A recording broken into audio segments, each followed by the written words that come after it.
श्रीपादराजं शरणं प्रपद्ये. अध्याय 4. कुरपुरात वासवांबिकेचं दर्शन. श्रीपादांच्या जन्मस्थानात होणाऱ्या लीला.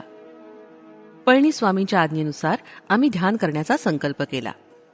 श्री पळणीस्वामी म्हणाले, बाबा माधवा, वत्सा शंकरा, आपण तिघही श्रीपाद श्रीवल्लभांच्या आज्ञेनुसार ध्यानस्थ होऊन आपापल्या घडलेल्या ध्यानानुभवांची चर्चा करूया. ह्या अवस्थेत आपणास एखादा उत्कृष्ट आध्यात्मिक परिणाम अनुभवास येईल. भविष्य काळात हूणशक हे व्यवहारात असेल. आज हूणशकानुसार दिनांक 25/5/1336 शुक्रवार आहे.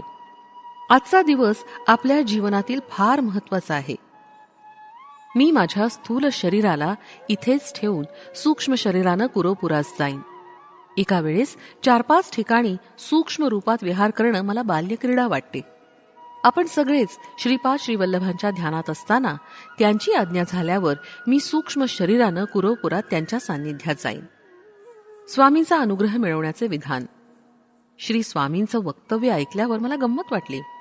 म्हणून मी विचारलं, स्वामी, माधवानं श्रीवल्लभांच्या दिव्य मंगल स्वरूपाचं दर्शन घेतलंय. आपण सदैव श्रीवल्लभांबरोबर सूक्ष्म रूपानं विचरण करता. मला मात्र त्यांचं नावच माहितीये, रूप माहिती नाही. मग ध्यान कसं करायचं? यावर श्री पळणीस्वामी मंदहास्य करत म्हणाले, बाबा, श्रीपादांची भक्ती असल्यास सगळं सिद्ध होईल. श्रीपाद प्रभू सर्वात प्रथम आपल्या भक्ताचं कासवाच्या पिलाप्रमाणे पालन करतात. कासव आपल्या पिलापासून कितीही दूर असलं तरी त्याच्या विचार तरंगानंच त्या पिलांचं रक्षण होतं. थोडी उन्नती झाल्यावर मांजरांच्या पिलाप्रमाणे भक्ताचं पालन करतात. जसं मांजर आपल्या पिलाला आपल्या तोंडात धरून एका घरातून दुसऱ्या घरात घेऊन जाते, त्या किशोरांसाठी जिथं सुरक्षित स्थान वाटतं तिथंच त्या पिलास ठेवते. त्यानंतर माकडाच्या पिलाप्रमाणे भक्तांचं पालन होतं. अशा पालनात पिल्लू त्याच्या आईस अति प्रयत्नानं चिकटून असतं. अधिक उन्नती झाल्यावर आई मासोळीबरोबर अत्यंत स्वेच्छेनं आनंदानं विहार करणाऱ्या बालमाशासारखे भक्त श्री गुरु समवेत असतात. तू ध्यानात बसल्यावर तेच दर्शन देतील. आज 25/5/1336 शुक्रवार, सर्व शुभयोग मिळून असलेला योग. संपूर्ण असा महोत्तम दिवस आहे. श्री वल्लभांनी अतिमुख्य असा भविष्य निर्णय करण्याचं ठरवलं असून मला सूक्ष्म रूपात कुरवपुरात यावं असं सांगितलंय. ध्यानस्थ असताना त्यांची आज्ञा कोणत्या क्षणी होते त्याच क्षणी मी कुरवपुरात जाणार. तिथं एखादी महत्वाची घटना घडणार आहे आणि ती माझ्या डोळ्यानं पाहण्याची संधी श्री दत्तप्रभूंच्या कृपेनंच मिळेल. असं म्हणतच श्री पळणीस्वामी ध्यानस्थ झाले. मी आणि माधव सुद्धा ध्यानस्थ झालो. अशा प्रकारे ध्यानात 10 तासांचा वेळ गेला. ध्यानानंतर श्री पळणीस्वामी अत्यंत उल्हसित दिसत होते. मी आणि माधवनं श्री स्वामींना त्यांच्या ध्यानानुभूतीबद्दल सांगा अशी प्रार्थना केली. त्यावर स्वामींनी हसत मुखानं सांगण्यास सुरुवात केली. शिवशर्माची गाथा. श्रीपाद श्रीवल्लभांचं चिंतनाचं फळ. ते म्हणाले, या कलियुगातील लोकांचं किती महत्भाग्य आहे. कुरवपूर हे गाव फार लहान असलं तरी स्वामींच्या महत्तेस जाणून वेदपंडित सद्ब्राह्मण शिवशर्मा भार्या अंबिकेसह कुरवपुरात राहत होते. कुरवपुरातील एकुलते एक असे हे ब्राह्मण कुटुंब. ते द्वीप ओलांडून येऊन ब्राह्मणोचित कार्यकर्मानं धनार्जन करून रोज कुरवपुरात परत येत असत. ते फार मोठे विद्वान पंडित होते. ते अनुष्ठानिरत, काश्यप गोत्रोत्पन्न यजुर्वेदीय ब्राह्मण होते. शिवशर्मास झालेली संतानं थोड्याच कालावधीत दिवंगत होत असत. कसा बसा एक मुलगा वाचला. दुर्दैवानं तो मुलगा जड, मंद बुद्धीचा होता. निष्प्रयोजक संतान प्राप्तीमुळे शिवशर्मा दुःखी होते. एके दिवशी श्री वल्लभांच्या समोर वेद पठण करून ते मौनपणे उभे राहिले. श्री स्वामींनी त्याचं मनोगत ओळखून मंद स्मित करत ते म्हणाले, शिवशर्मा, दुसरी सगळी चिंता सोडून निरंतर माझंच ध्यान करणाऱ्यांचा मी दास असतो. तुझी काय इच्छा आहे ती सांग. त्यावर शिवशर्मा म्हणाले, स्वामी, माझा मुलगा माझ्यापेक्षाही मोठा पंडित वक्ता व्हावा अशी माझी इच्छा होती, परंतु ती पूर्णपणे रसातळास गेलीय. माझा मुलगा अत्यंत मंद बुद्धीचा आहे. सर्व चराचरात सगळ्या घटाघटात व्यापून असणाऱ्या सामर्थ्यवंत असलेल्या आपणास त्याला पंडित करणं, निष्ठावान करणं काहीच अवघड नाही. एवढी मजवर कृपा करावी. त्यावर श्रीपाद म्हणाले, बाबा, कोणी कितीही मोठा असला तरी पूर्वजन्म कर्मफळ अनिवार्य असतं. सगळी सृष्टीसुद्धा शासनाचं उल्लंघन न करता चालते. स्त्रियांना पूजेचं फळ म्हणून नवरा मिळतो. दानाचं फलस्वरूप मुलंबाळं होतात. सर्वदा दान सत्पात्री करावं. दान घेणारे सत्पात्री नसतील तर किंवा दानास योग्य असे नसतील तर अनिष्टच संभवते. सद्बुद्धी असलेल्या व्यक्तीस जेव घातल्यास त्यानं केलेल्या पुण्यकार्याबद्दल प्राप्त होणाऱ्या पुण्यातील थोडा भाग अन्नदात्यास मिळतो. दुर्बुद्धी असलेल्या माणसाला अन्न दिल्यास त्यानं केलेल्या पापकार्यामुळं मिळालेल्या पापाचा थोडा भाग अन्नदात्यास मिळतो. दान करताना माणसानं अहंकार रहित होऊन दान करावं, तेव्हाच त्याचं चांगलं फळ मिळतं. पूर्वजन्मीच्या कर्मफळानंच तुला मंदबुद्धीचा मुलगा जन्मला. तुम्ही दाम्पत्यानं अल्पायुषी संतान नको, पूर्णायुषीच द्या असं मागणं केलं होतं. पूर्णायुषी पुत्र दिला. त्याचं पूर्वजन्मीचं पाप निवारण करून त्याला योग्य असा पंडित करायचे, म्हणजे कर्मसूत्राला अनुसरून तू देहत्याग करण्यास सिद्ध असलास तर मी त्याला योग्य असा पंडित करेन. त्यावर शिवशर्मा म्हणाले, स्वामी, माझा वृद्धावस्थेत प्रवेश झालेलाच आहे. मी माझं जीवन त्यागण्यास सिद्ध आहे. माझा कुमार बृहस्पतीसारखा पंडित वक्ता झाल्यावर मला दुसरं काय हवं? संपूर्ण चराचराला घटाघटाला व्यापून राहणारे सामर्थ्यवंत श्रीपाद प्रभू म्हणाले, बरे, तुझा लवकरच मृत्यू होईल. मरणानंतर सूक्ष्मदेहानं धीशिला नगरामध्ये म्हणजे सध्याच्या शिर्डीमध्ये निंब वृक्षाच्या पायथ्याशी असलेल्या भूगृहात थोडा काळ तपश्चर्येत राहशील. त्यानंतर पुण्यभूमी असलेल्या महाराष्ट्र देशामध्ये जन्म घेशील. याविषयी तू तुझ्या बायकोला थोडं सुद्धा कळू देऊ नकोस. श्रीपाद श्रीवल्लभांच्या भावी जन्माचा निश्चय. आविष्करण. लवकरच शिवशर्मा मरण पावला. अंबिका तिच्या मुलासह भिक्षाटन करून जगत होती. शेजार पाजारचे लोक हसत टिंगल उडवत त्यास अंतच नसे. त्या मठ्ठ ब्राह्मण मुलास अपमान असह्य होऊन तो आत्महत्या करण्यासाठी नदीकडे पळत सुटला. त्याची माता सुद्धा असहाय्यपणे आत्महत्या करण्यासाठी मुलाच्या मागे पळत सुटली. त्यांच्या पूर्व पुण्याईच्या प्रभावानं वाटेत श्रीपाद श्रीवल्लभ स्वामी समोर आले. त्या दोघांनाही त्यांनी आत्महत्येच्या प्रयत्नातून सोडवलं. श्रीपाद श्रीवल्लभ स्वामींनी त्यांच्या अपार करुणा कटाक्षानं त्या मूर्ख बालकाला महापंडित केलं. अंबिकेनं शेष जीवन शिवपूजेत घालवावं असा आदेश दिला. शनी प्रदोष व्रताचं महात्म्य सांगून प्रदोष समयास केलेल्या शिवपूजनाचं फळ कसं मिळतं ह्याची सविस्तर माहिती दिली. पुढील जन्मी अंबिकेला माझ्यासारखाच मुलगा होईल असा वर दिला. परंतु त्यांच्या समयातीनही लोकात कोणीही नसल्यानं श्री स्वामींनी पुढील जन्मात तिच्या पुत्ररूपात जन्म घेण्याचा निश्चय केला.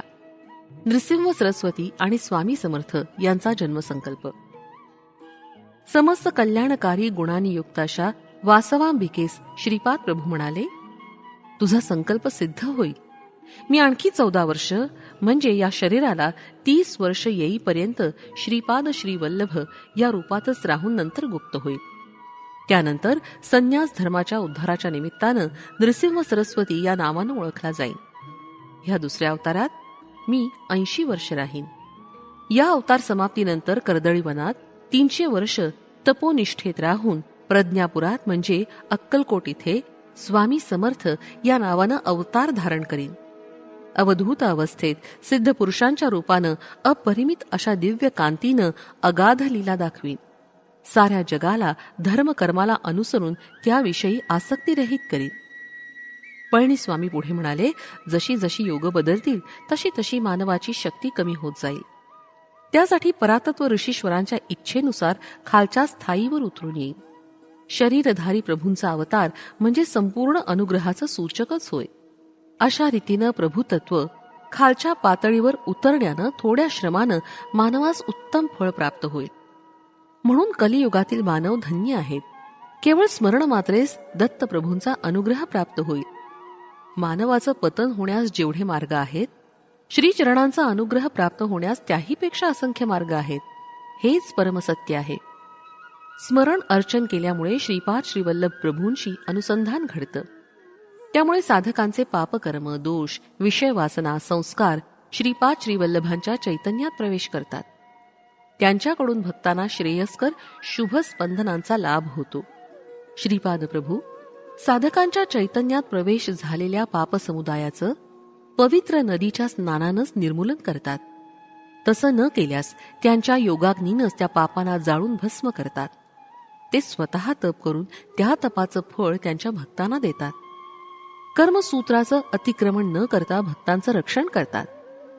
त्यांना आवश्यक वाटल्यास कितीही जड स्वरूपी कर्मफलांचं शोषण करून आपल्या भक्तांना विमुक्तीचा प्रसाद देतात.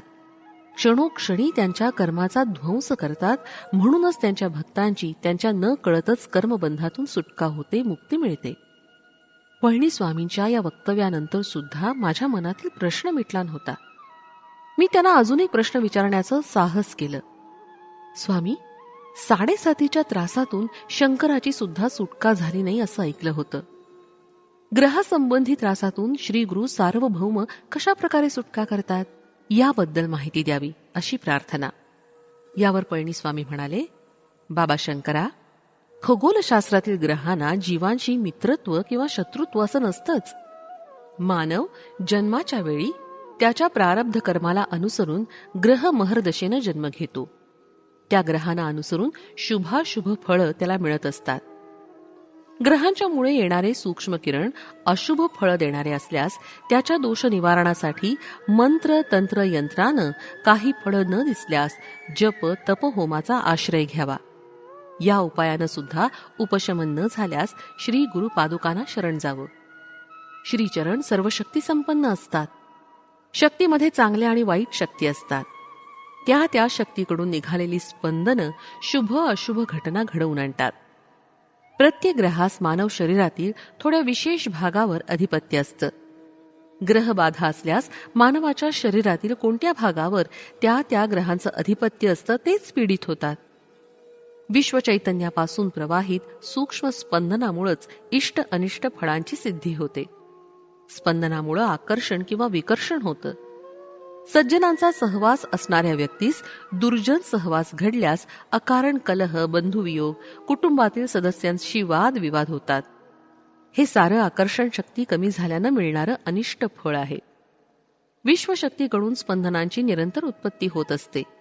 ते थोड्या कालावधीपर्यंत त्या माणसावर प्रभाव पाडण्याचं कार्य करतात. काळ हा शक्ती स्वरूप आहे. थोड्या कालांतरानं ती स्पंदनं त्या माणसास सोडून विधिरित्या प्रभावित होणाऱ्या माणसाच्या शरीरात प्रवेश करतात. कालचक्राला अनुसरून त्याचं फळ मिळत असतं. मानवाची दैवभक्ती जागृत होऊन तप जप केल्यास ग्रहांची तीव्रता थोड्या प्रमाणात कमी होते. महात्मे लोक विश्व कल्याणाची इच्छा करून विविध प्रकारचे यज्ञ करत असतात. त्यांच्या तपाचं फळ सुद्धा दान करत असतात. या प्रक्रियेनं विश्वात उद्भवलेली अनिष्टकारक अशी स्पंदनं एका माणसानंतर दुसऱ्या माणसाला कष्ट न देता ती जिथून उद्भवली तिथंच परत जातात, म्हणजे मूळ बिंदुस्थानात जातात. याला तिरोधान म्हणतात. थोडं पुण्यकार्य केल्याबद्दल विशेष शुभ फळ मिळाल्यास त्याला अनुग्रह असं म्हणतात. स्वामी पुढे म्हणाले, बाबा, क्रियायोग सिद्धांताप्रमाणे सृष्टी स्थिती लय या तिरोधान अनुग्रहांना मी स्पष्ट केलं.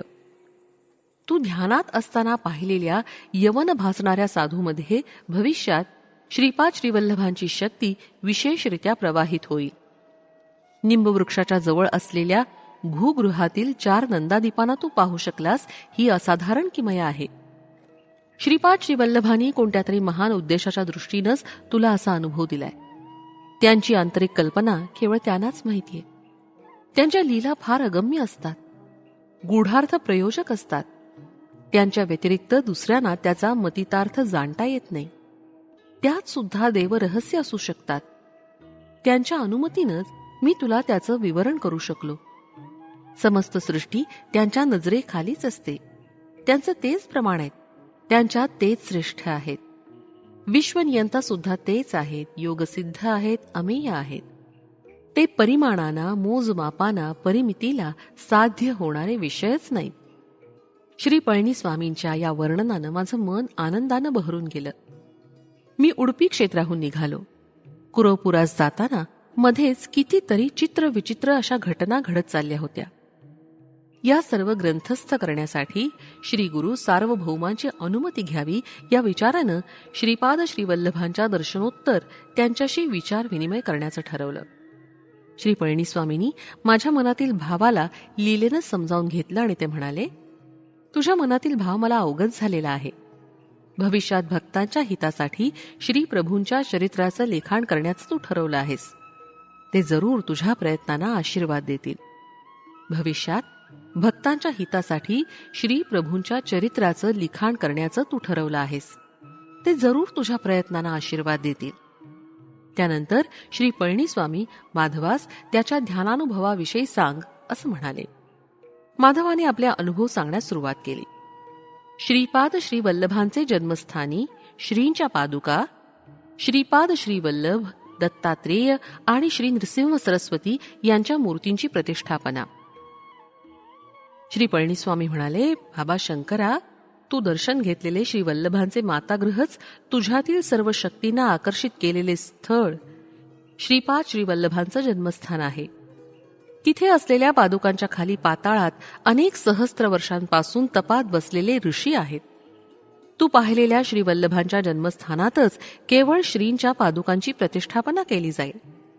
पादुकांच्या प्रतिष्ठापनेनंतर काही वर्षांनी अतिप्रयत्नांनी श्रीपाद श्री वल्लभांचं चरित्रामृत प्रकाशित होईल.